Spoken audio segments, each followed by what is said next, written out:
yun guys, welcome back sa ating channel. So paandarin ko sana itong jeep ngayon. Kaso nakita ko kasi flat pala yung gulong nito sa harap.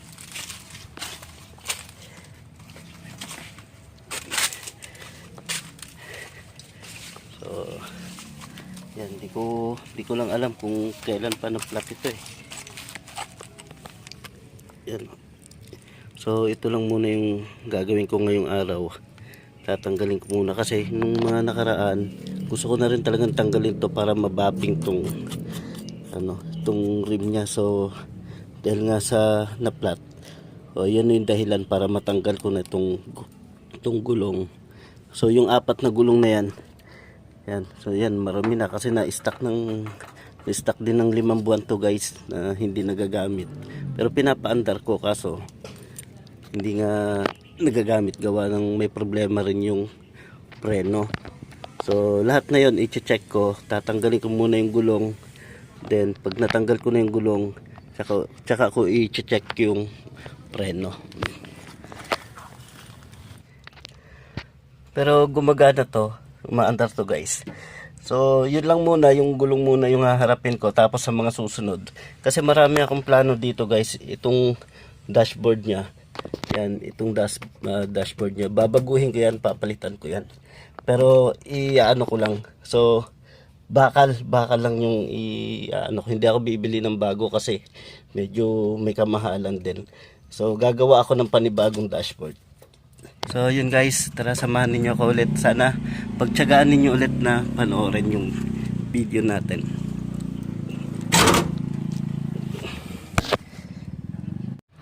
So yun guys, tatanggalin ko muna yung gulong. Kaso may problema ako dahil itong na bungi na natanggal na o nabiak.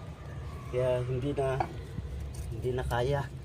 So tatry ko lang, pero pagka hindi talaga, gawa ko ng ibang paraan.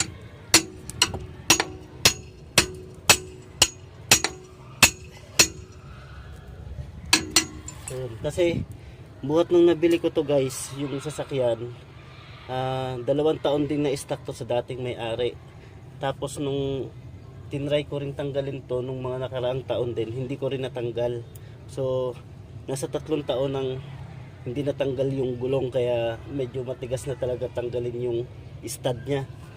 Kaya eto nga, nag-try lang ako kung pwede pa. So hindi na po pwede kasi itong welding dito sumasabit din dito sa rim. So bumili ako ng pantanggal, pero i-welding ko muna. So ito yung nabili ko, pero local lang din to. Tatry ko lang din kasi kung kaya naman niya di tuloy-tuloy, pero kung hindi, ang gagawin ko dito kasi guys, talagang pupersahin ko ng tanggalin to kasi kailangan ko na rin palitan yung stud nya. Kasi medyo matagal na rin, talagang palitin na. So ito guys, nagawa ko na. So sana umubra. Pagka hindi talaga umubra, pupersahin ko ng kahit maputol to, okay lang.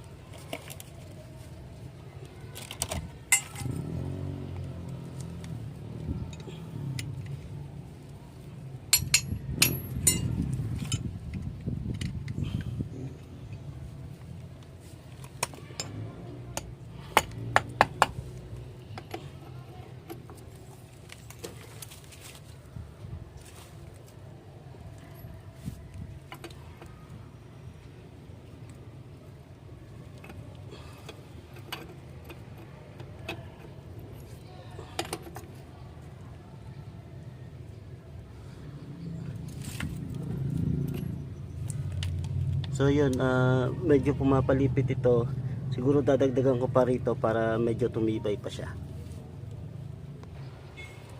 So yan guys, nasapian ko na siya. So try natin kung pwede na.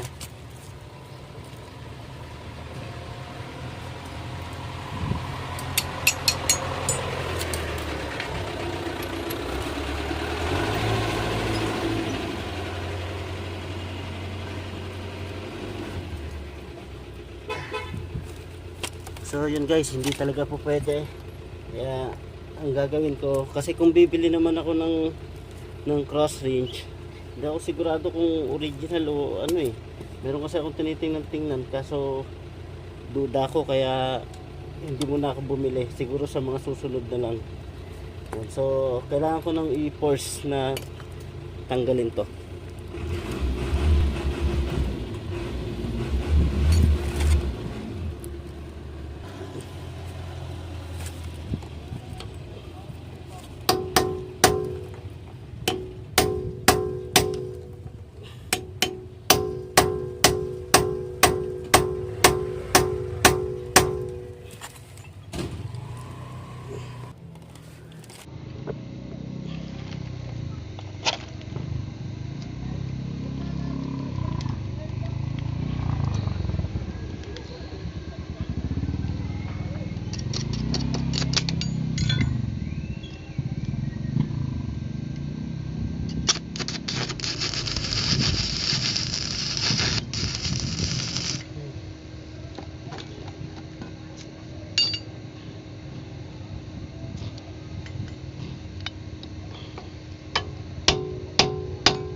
Persahan na talaga to guys.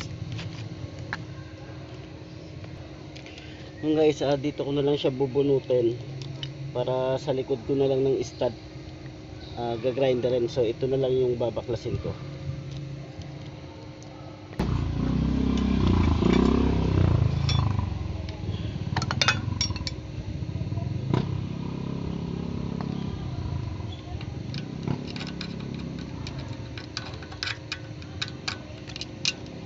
So i-jack ko muna guys, iangat ko muna to para pagka natanggal tong mga bolt dito at saka bearing, tsaka na lang bubunutin. Kasi magpapalit nga rin pala ako ng kingpin, pero uunahin ko munang linisin yung mga mags neto.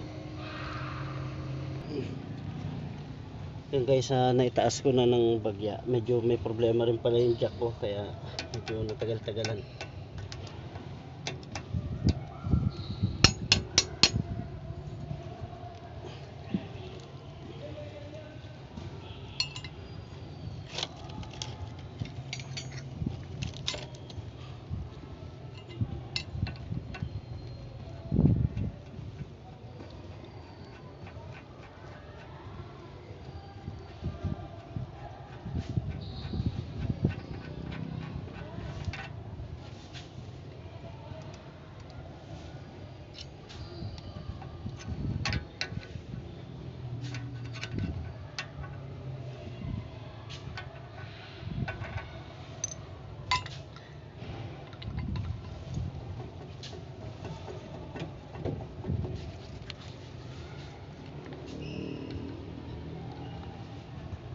Tagal ko nang gustong baklasin to guys pero dahil nga sa hindi ko mabaklas yung stud,